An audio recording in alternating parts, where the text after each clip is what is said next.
Chapter 20. The Reforging of the Order. I did not expect silence to feel this loud, not the silence of absence, not the hollow quiet that had haunted every prayer since the fracture began. This was different. This was the sound of something ended. Dawnspear still stood, but it no longer felt like Dawnspear. The 7 spires pierced the sky as they always had, pale and radiant in the morning light. The banners still hung from their heights, though many were torn, their once perfect sigils marred by ash and wind. The great gates remained open, not in welcome, but because no one had the strength left to close them. And the light no longer pressed against my mind. For the first time since I had taken my oath, beneath the pillar of illumination, there was no weight behind my eyes, no voice waiting to speak, no command waiting to fall, only stillness. I stood at the edge of the central courtyard, staring at the place where Malric had fallen. There was no body, there never had been. When the truth unraveled him, when the stolen divinity tore itself free from his grasp, he had not died like a man. He had simply ceased, unmade by the very power he had tried to control. The stone beneath my boots was cracked, blackened in a perfect circle where his presence had once warped reality itself. The air still carried that faint metallic scent, burned magic, overdrawn, and released all at once. I exhaled slowly. "It's quieter," Marin said. Her voice came from my left, low, careful, as if she feared breaking something fragile. I nodded without looking at her. "It is." She stepped closer, her armor faintly clinking with each movement. I could hear the slight, uneven rhythm in her stride. She was favoring her left leg again. She had not fully healed from the battle. None of us had. "Feels wrong," she added. That made me turn. Marin stood beside me, her ash-blonde hair tied back hastily, strands falling loose around her face. Her gauntlet, the broken one, was still cracked along the knuckles, the metal warped from impacts it had no right surviving. She hadn't replaced it. She never would. "It doesn't feel wrong," I said quietly. She raised an eyebrow. "No, it feels—" I searched for the word. "Honest." That earned a small, humorless smile. "Honest silence," she muttered, and so that's a new one. I almost smiled back, almost. Behind us, the courtyard was no longer a place of order. It had become something else entirely. Paladins moved through it slowly, uncertainly, as if relearning how to walk.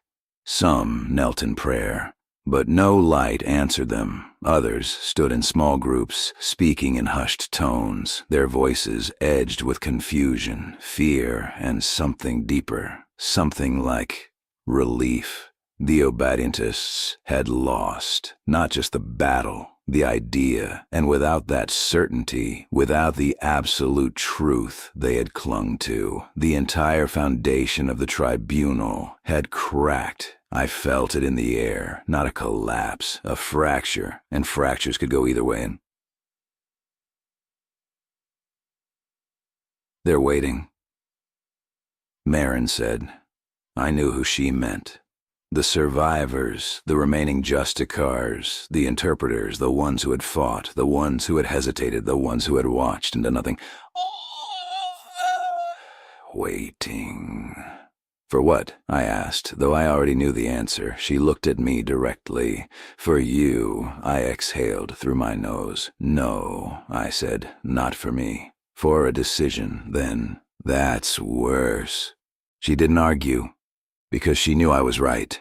I had spent my life following commands. Now I was being asked to replace them. That was not victory. That was something far more dangerous. A shadow crossed the courtyard, not a threat, a presence. I felt it before I saw it, not as pressure, not as command, but as something softer. We both turned. Solyn stood at the far edge of the courtyard, weakened, flickering, but present. The light of judgment no longer blazed. It breathed. I walked toward him without thinking. Marin didn't follow. She didn't need to. This part was mine.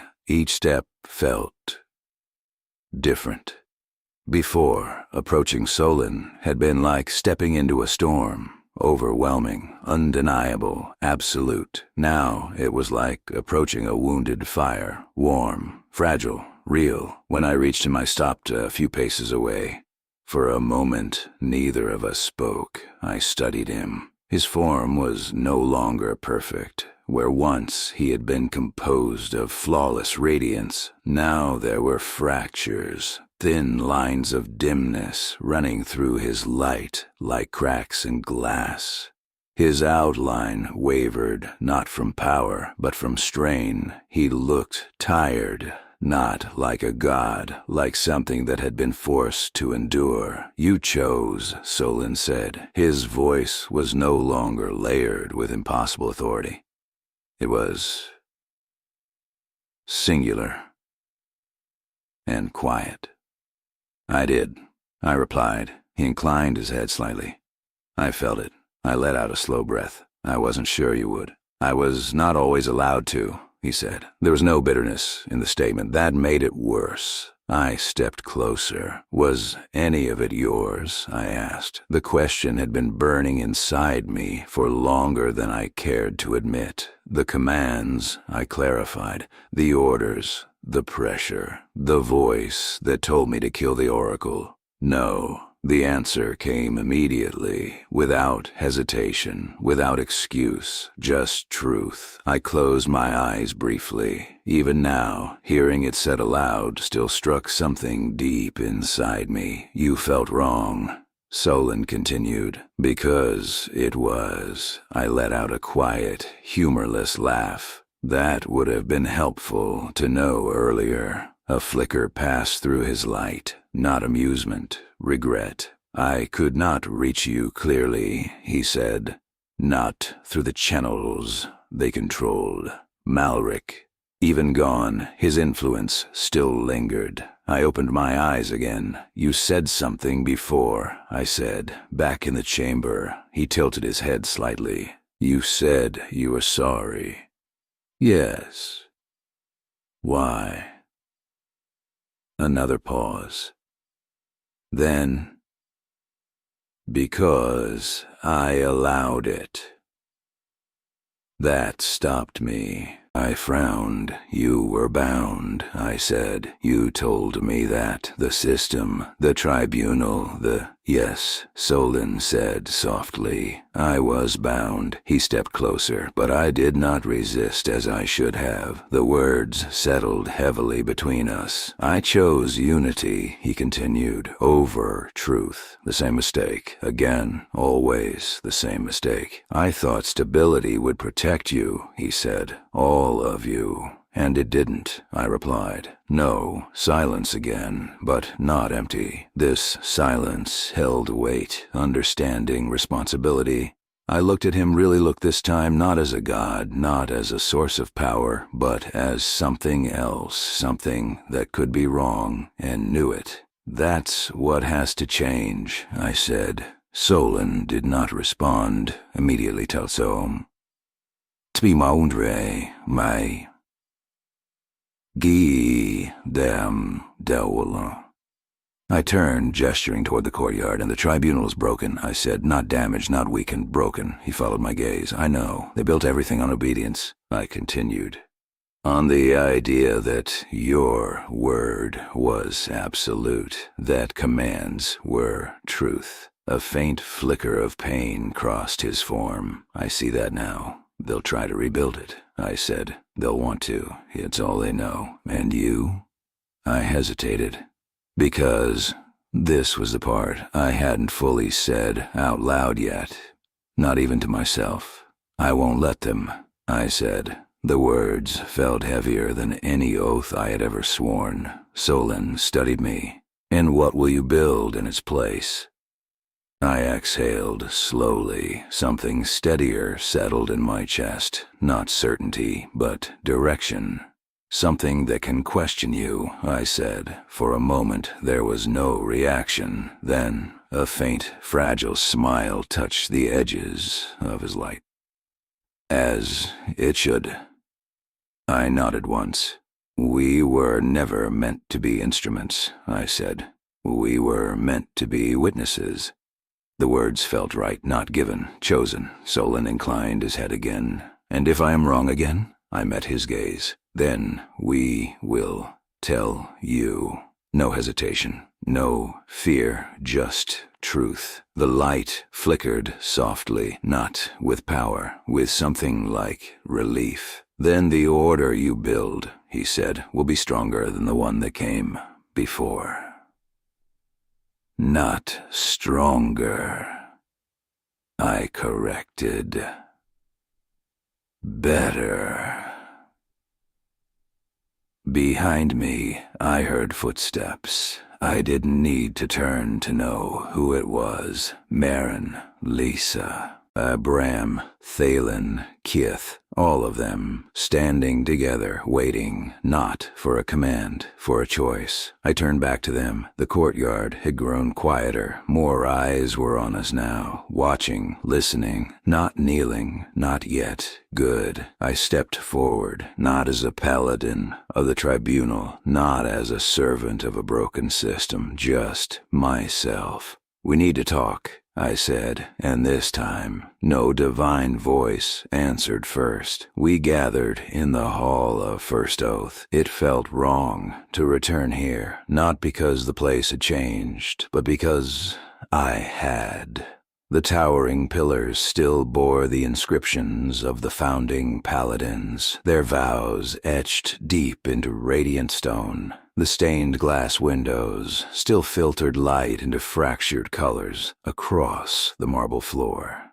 The great circular chamber still carried every sound as if it mattered. Once I had stood here as a boy, kneeling, swearing that I would obey the light in all things. I remembered the weight of that moment, the certainty, the pride. I remembered believing that obedience and righteousness were the same thing. I had been wrong. The chamber was full now, not with ceremony, with survivors. Justicers stood at the front, though fewer than before. Some bore wounds. Some bore expressions I had never seen on them, uncertainty, stripped of authority. The obedientists clustered together on one side, their armor still polished, their posture rigid, as if discipline alone could restore what had been lost. The interpreters stood opposite them, less organized, less uniform, but steadier. Between them, space, a fracture made visible. I stepped into it. Every footstep echoed. Maren walked at my right. Bram just behind me, his presence grounding, steady as a forge that had not gone cold. Lisa stood to my left, her fire subdued but alive, flickering faintly along her fingertips like a heartbeat she refused to hide. Caelan lingered near the edges, watching everything, missing nothing. Keth stood with arms crossed, unconcerned with formality, his gaze openly challenging anyone who dared look too certain. We stopped at the center. No throne awaited, no elevated platform, just open stone. Good. A Justicar stepped forward. I recognized him. Justicar Halvern. Older than most, his hair silvered, his voice once known for its unwavering conviction. He had stood beside Malric more than once. Now his certainty had cracks in it. "Caelan Dawnspear," he said. "No title, no reverence, just my name. Appropriate. You stand before the tribunal," he continued, though his voice wavered slightly on the word. "To answer for your actions." A murmur rippled through the chamber. I did not react. "Do I?" I asked calmly. Halvern's jaw tightened.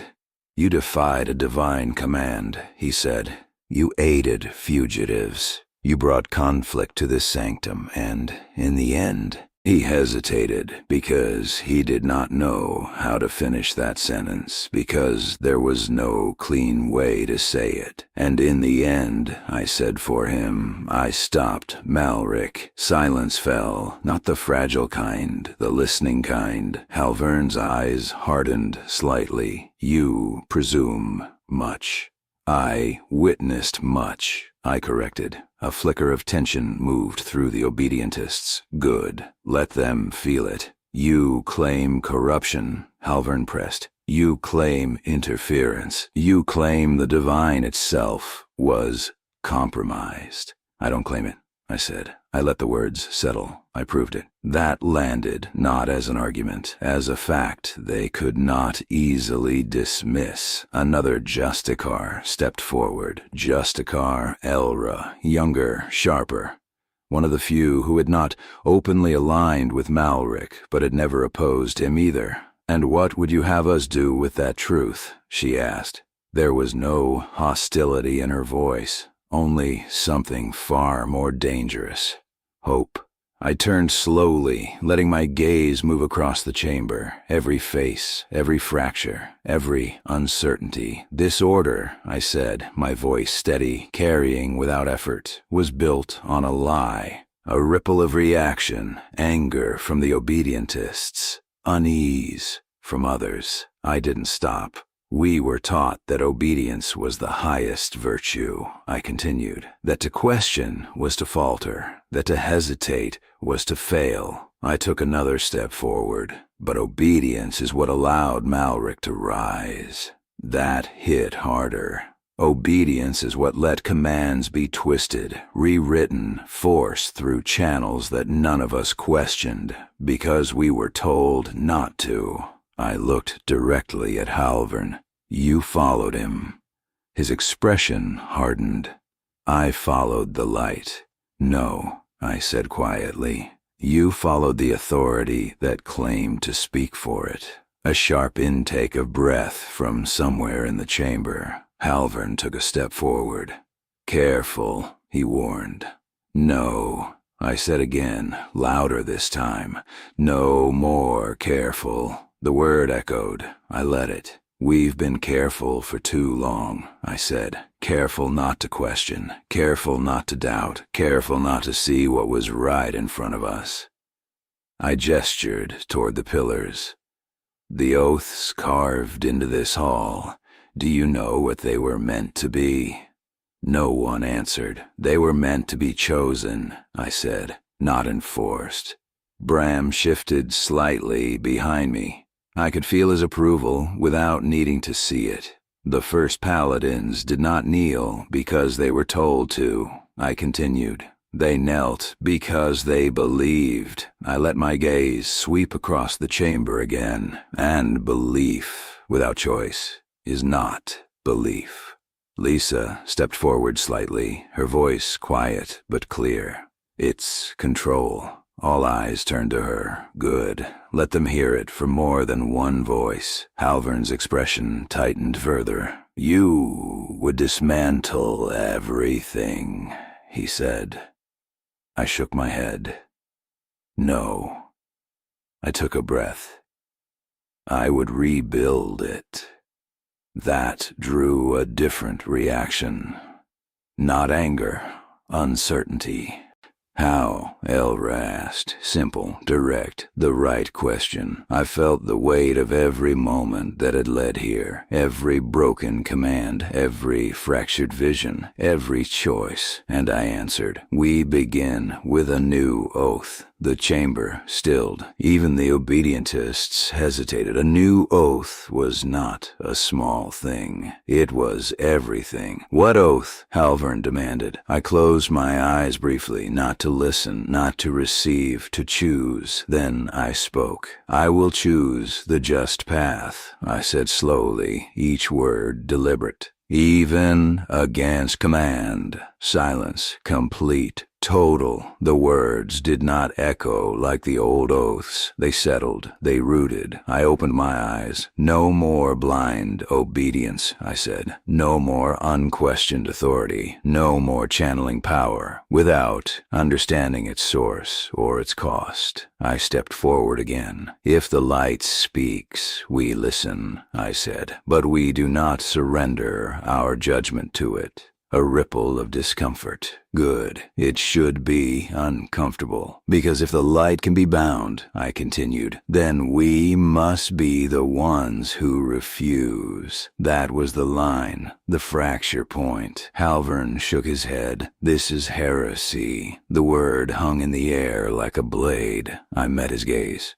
No, I said. It's responsibility. For a moment, neither of us moved. Then, a single step. Marin. She moved to stand beside me fully, her presence no longer at my flank, but at my side. I stand with him, she said. No hesitation, no doubt. Her voice carried through the chamber like steel, drawn clean. Another step. Bram.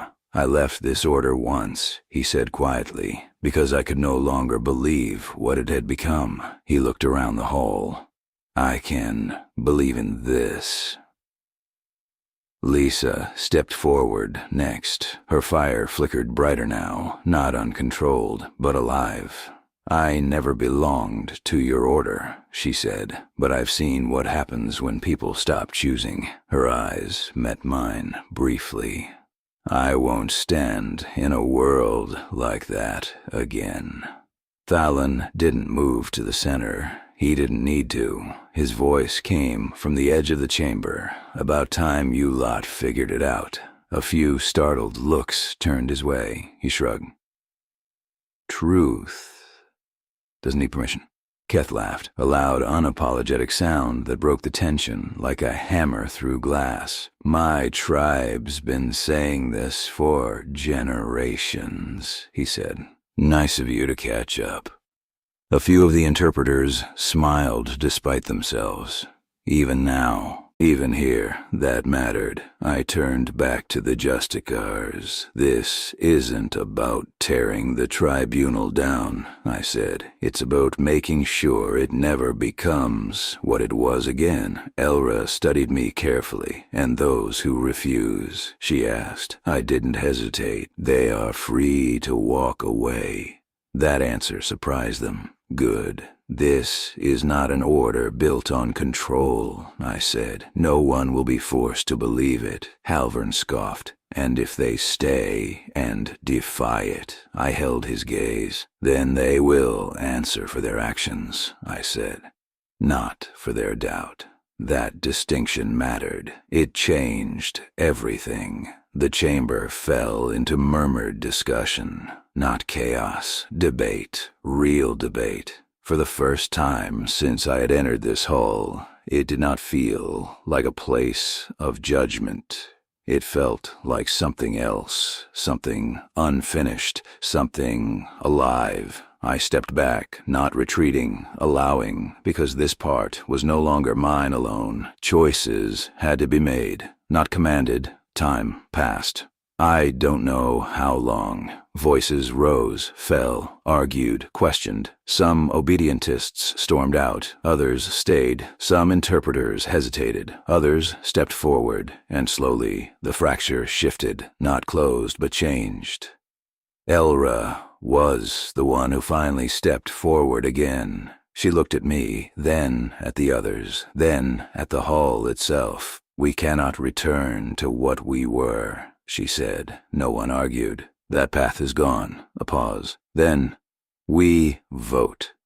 A strange word in this place, a necessary one. Not all agreed, but enough did. Hands were raised, voices spoken, not in unison, in difference. And when it ended, the result was clear. Not unanimous. Never again unanimous, but enough to begin. Elra turned to me. The tribunal, as it was, is dissolved, she said. The words carried weight, history, finality. In its place, she continued, a new order will be formed. She paused, as if testing the words before speaking them. An order of chosen light. I nodded slowly. Not perfect, but right. For now, she said, we need leadership. I almost laughed. Of course we did. And you think that's me? I asked. She met my gaze steadily. I think you started this. That wasn't the same thing.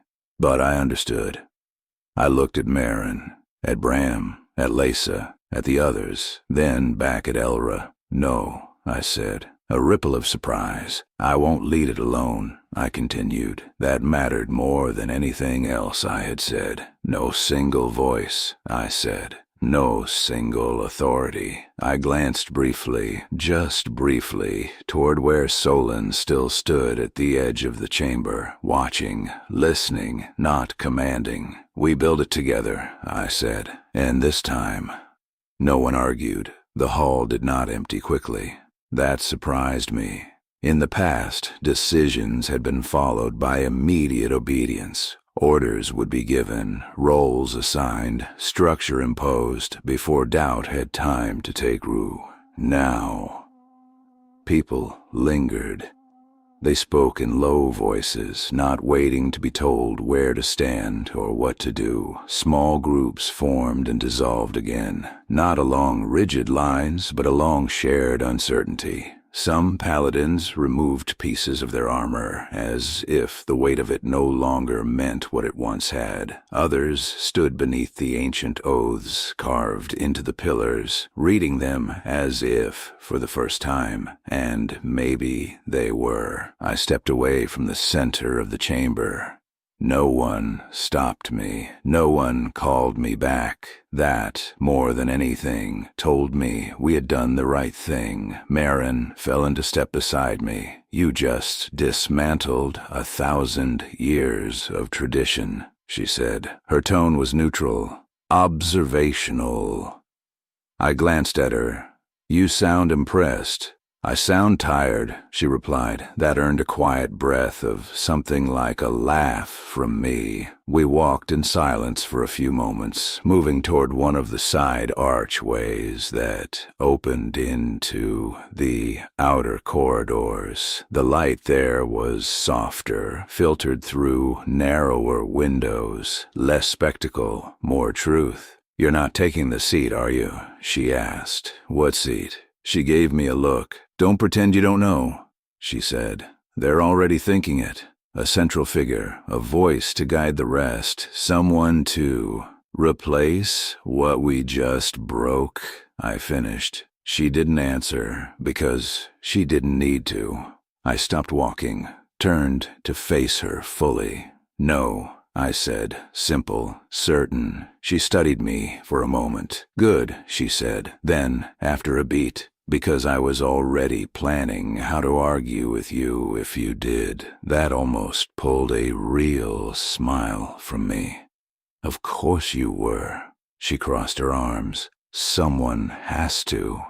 I nodded once. That's the point. Her expression shifted slightly at that. Not surprise, recognition. We stood there in the quiet, the weight of everything settling, not as pressure, but as presence. Do you think it will work? She asked after a moment. There was no easy answer to that, so I didn't give one. I think it has to, I said. She huffed softly. That's not reassuring. It's not meant to be. That earned a small, real smile from her this time. Fair enough. Footsteps approached from behind us, heavier, measured. Bram, you left before the arguing started again, he said, his voice warm with quiet amusement. I have had enough arguments for one day, I replied. Pity, he said. You've inspired quite a few more. I leaned back slightly against the stone wall. Good, he nodded. Good, he echoed. There was a pause. Then, Hey, you meant what you said, he added. It wasn't a question. No single authority. I met his gaze. I did. He studied me for a moment longer, then gave a slow, approving nod. Then there might be hope for this place yet. Lisa appeared next, almost without sound. She had a way of moving like that, light, quick like a flame slipping through cracks instead of forcing its way through. They're already rewriting the oath, she said. Already? Marin asked. Lisa shrugged. Not formally, but people are saying it, testing it. Her eyes flicked to me. They're choosing it. That settled something in my chest. Not certainty, but rightness. Good, I said quietly. Keth's voice carried down the corridor before he did. So, this is it, then, he called. You break your entire order in a single afternoon and call it progress. He rounded the corner, grinning broadly. There was blood still on his armor. Most of it wasn't his. I've seen worse starts, I said. He barked a laugh. Fair enough. He stopped in front of us, looking between each of us in turn. So what now? He asked. The question hung there, simple, dangerous, honest. No one answered immediately, because for the first time, there was no script, no command, no expected path, just choice. Caelan answered from the shadows near the archway. Now, he said. He stepped into the light just enough for us to see the faint smirk on his face. Now, you see who actually meant all that. Marin snorted. He's not wrong. Caelan leaned against the wall, arms crossed. Some of them will cling to the old ways, he said. Call this a mistake, a weakness. Keth shrugged. Let 'em. Bram shook his head gently. They won't just let it go, he said. Belief like that rarely does. Lisa's fire flickered faintly along her fingers. Then we show them something better, she said. Simple, direct, exactly like her. I looked at each of them, this group, this unlikely, impossible group that had somehow become the center of everything. Marin, who had doubted and still stood. Bram, who had walked away and returned. Lisa, who had never belonged and chose to stay. Caelan, who trusted nothing and still watched. Keth, who had every reason to hate what we were and still fought beside us. We don't force anything, I said. They all looked at me. We build something worth choosing, I continued. That was it. Not a strategy, not a command, a direction. Caelan gave a small nod. That, he said, I can respect. Keth grinned again. Same. Marin didn't say anything, but she didn't need to. I could see it in her eyes. She was already thinking ahead, already planning, already preparing to argue when necessary. Good. Bram rested a hand briefly on my shoulder. Then you won't be alone in it, he said. I believed him. For the first time in a long time, I believed something without needing the light to confirm it. We stood there a while longer, not speaking, just existing together. Eventually, one by one, they drifted away. Not out of distance, out of purpose. Marin returned to the hall, already drawn back into the rebuilding. Bram followed, no doubt seeking those who needed healing more than guidance. Lisa lingered for a moment longer, then gave me a small, quiet smile before slipping away. Keth clapped me on the shoulder, hard enough to almost knock me off balance, then laughed and headed toward the courtyard. Caelan was the last to go. He paused at the archway, glancing back once. You didn't become what I expected, he said. I raised an eyebrow. Is that a good thing? He smirked.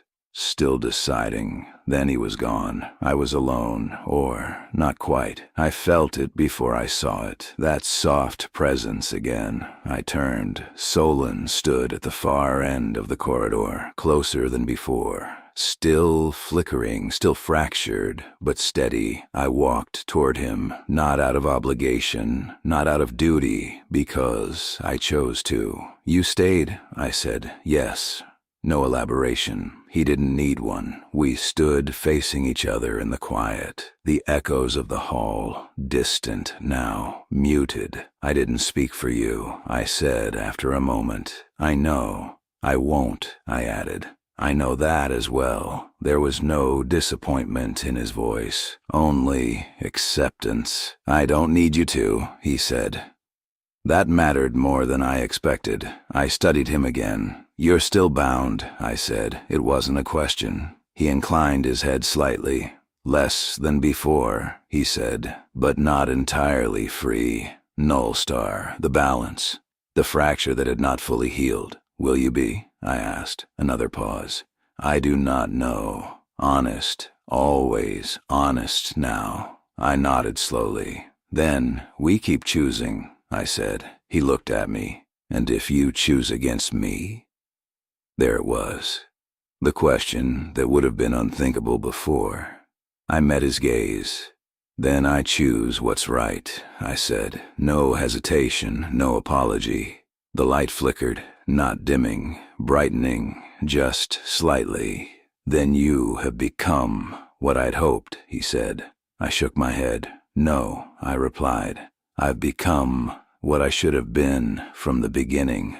That felt true, more true than any oath I had ever sworn. We stood in silence for a moment longer, not empty, never empty again. Then he stepped back, not retreating, releasing. "I will not guide you," Solyn said. "I know. I will not command you. I know." A faint, almost smile again. "But I will listen." That was enough, more than enough. I inclined my head slightly, not in submission, in acknowledgement. He faded slowly, not vanishing, not severed, just stepping away, and for the first time, that didn't feel like loss. I turned back toward the corridor, toward the hall, toward the broken, rebuilding, uncertain future waiting beyond it. The light did not press against my mind. No voice whispered, no command followed, only the quiet weight of choice. And for the first time in my life, that was enough to guide me.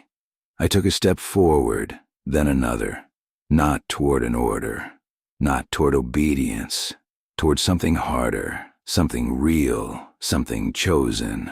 And as I walked, the words formed, not given, not imposed, but shaped by everything that had come before. A truth, simple and unyielding, not carved into stone, not spoken by gods, carried by those willing to bear it. The light does not command, it reveals, and we choose what to do with it.